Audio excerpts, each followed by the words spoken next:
Дамылла өтө катуу эскертип кетиңизчи. Өзүбүздүн эле Бишкек жергесинин тоолуу жактарында 5 күнгөй Кой Таш, Сокулук, Первомайский жана башка жерлерден адамдар үй алса, ал адамга түштүк тараптан болуп калса ошол адам дейт, үйдүн ээси сатып алган, жегелген. Ал жактын эли эч эле жашатпай үйлөрдүн айнектерин сындырганга чейин барат дейт. Машиналарына, унааларына тийишип жана башка зулумдук кылат. Үй алган адам үйүн акыры сатып куулуп чыгат. Ошон үчүн көп адамдар эле ал жактан жер албайт, эли жаман деп бушулгандай дейт. Арам нерсе. Сиз жерди коргодай кимсиз сизге? Кудай таанам сизге же мамлекетибиз сизге бир полномочия, укук берди ошентип жашатпа деген. Бу адамдын кудуретиндеги нерсе каалаган жеринен төрөлө тургандай. Каалаган жеринен төрөлсө да билиңиз, Кыргызстандын 7 дубана 7 област тең берекет жер. Ошон үчүн 7 област тилди аба, аке, иним, үкө, анан ике деген дагы бар да, туурабы? Муну диалект дебеңиз, муну сөз байлыгы деңиз. Сөз байлыгы. Анан экинчиден Баткенден Оштон келди деп кубалай турган сиз кимсиз? Сарт деп. Сарт деген сөздүн маанисине жетип алыңыз биринчиден. Сарт экенин ким экенин окуп алыңыз. Экинчиден, муну жакшылап баса белгилейин. Мен өзүм көлдүк болсом дагы бизде динде бөлүнүү жок. Кыргызстандын азыр монтип диндар болуп отурганына биз түштүк элине карыздарбыз. Биринчи кезекте Баткен областында, Баткенге. Не деген дамылдар чыкты? Молда Хиндустан дамылы, Абдусатар дамылы, Молда Сабыр дамылы, чоң дамылдар. Муну азыр көзү түрүү алым. Ушу сабакка катышкан туугандар, сиздерге сураныч жана насыйхат, Молда Акун деген чоң устаз дамылы бар. Баткенге акчаңызды коротуп, бир кафенин акчасын өлчөп болсо дагы барып, Молда Акун дамылдардан жөн эле унчукпай адеп менен барып, дамылда убактыңыз болсо бир бата бериңиз деп бата алып кайтыңыз. Аллаху акбар. Андан бери ноокатка келеле. Не деген алымдар чыккан? Не деген каарылар чыккан? Мага ишенбей атасызбы? Төлөгөн Касымбеков атабыздын сынган кылыч менен келкелин окуңуз. Аллаху акбар. Курманжан Даткенебиздин даанакерлиги, элин сактап калгандыгын окуңуз. Ошол убакта бул жерде бири-бирин чабышып диякат аттанып барып атышкан да. Же жалганбы? Жалган эмес. Ошон үчүн элди, үйдү жашатпай коюш сиздин колуңузда эмес. Үйдөн кубалап атасызбы? Эртең сизди да кабыр жер сиңирбей көтөрүп чыгарып коет. Албат эле өлүм кашкабактын ортосунда канча жаназага барып атабыз. Бүгүн бирөөнү батырбай, бул түштүктүк экен, бул түндүктүк экен деп трайбализмге жол берип, бул сарттар экен, бул баланчалар экен деп кубалап чыгып атсаңыз, аркалыктар экен деп. Эртең Кудайдын каарынан, зарынан коркуңуз, жер сизди сыпка чыгарып койбосун.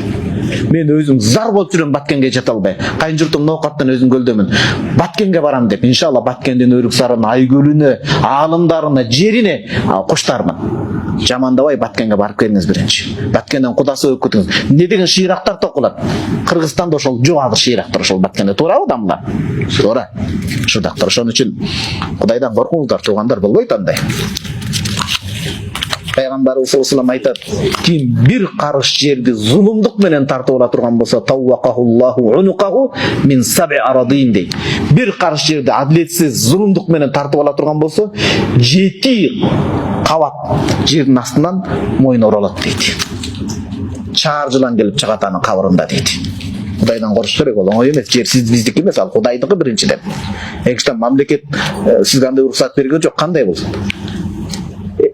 Египетте мен бир аз токтолоюн, анткени бул актуалдуу маселе да, туурабы? Уруксат бериңиздер. Египетте көйгөй. Египетте Шейх Юсри деген устаз бар, айтып берет. Американын кайсы бир штатында мындан канча жыл мурда ушундай план, иш мерчем түзүшкөн. 50 канча? Айтор 60 иш жарандуулук жаштан өткөндөрдү чыгарабыз ал шаардан. Дени карды соолор кылат, оорулар чыгат жана башка деп. Качан ошондой болсо, кайсы бир жерде болбосун. Ошол күнү ошол тандалмаларга, кашан ичиндеги тандалмаларга, элиталарга Кудайдын азабы асмандан жаап түшөт. Неге? Муну кыргыздар айткан карысы бар, нырысы бар дейт. Кайсы үйдө улгайган, жардамга муктаж бечара ата-эне болсо, майып балдар болсо, ошол үйгө сиз мынтип мээрим урбаңыз, эң бактылуу үй ошол болот. Кудай деген үй ошол үйдөн көп чыгат. Шүгүр Кудай деген көп чыгат. Кудайга үнү көп жетет. Пайгамбарыбыз саллаллаху алейхи ва саллям айтат, бул хадис имам Абу Дауд сунанда келет: "Иннакум турзакуна би дуафаикум", силердин алсыздарыңар себептен рызкы берип турат силерге дейт. сүттөгү, эмчектеги жаш балдар болбогондо, күнөөсүз жаныбарлар болбогондо, исламда чачагарган аксакал аталар болбогондо, Алла Таала бир дагы силерге үзүмет тамчы суу бербейт эле, ырыскыны жадырбай коет эле дейт. Анан экинчиден, биз бияктанбыз, түндүктөнбүз деп кыйындаттыңыз. Бишкекти ким гүлдетип атат? Моюндайлычы мына. Баткендик туугандар келип, эмгек менен, күжүрүм эмгек менен гүлдетпегенде биз кыйналып калмакпыз. Туурабы же туура эмеспи? Факт эмеспи? Жалкоо болуп жатканбыз анча жерлерде эле. Моюнга алганды үйрөнүш керек туугандар. Туугандар, реалдуу болушубуз керек. Ошентип жалган эле патриот болуп, көкүрөгүн эметип, Чолпонбай атабыздын атынан мындай Чолпонбай атабыздын ордун басам деп сөз менен Жылаңач баатыр болгон туугандар чек ара маселесинде чыныгы эр жүрөктүүлүктү ким көрсөтүп атат? Туурабы?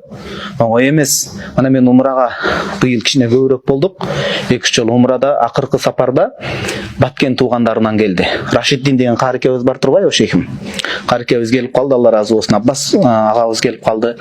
Ошондо сабак кылып отуруп, мен сабактын акырында апалар экен, баткендик апаларыбыз экен. Атайын келиптир, башка гостиница мейманканадан.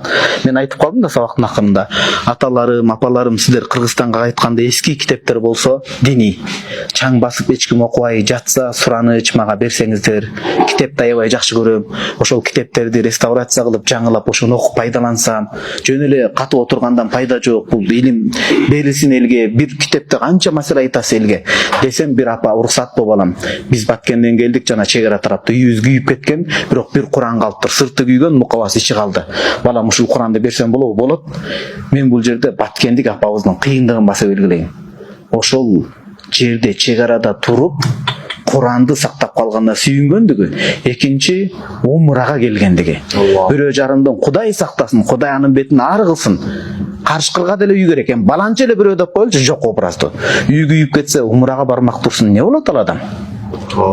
Кандай баатыр адамдар. Ошон үчүн антип бөлүнгөндү коелу. Ал саясатчы, мурдагы кээ бир суу кечпеген саясатчылардын ушундук оюну болгон. Азыр деле алар андайга жол берилбейт трайбализмге.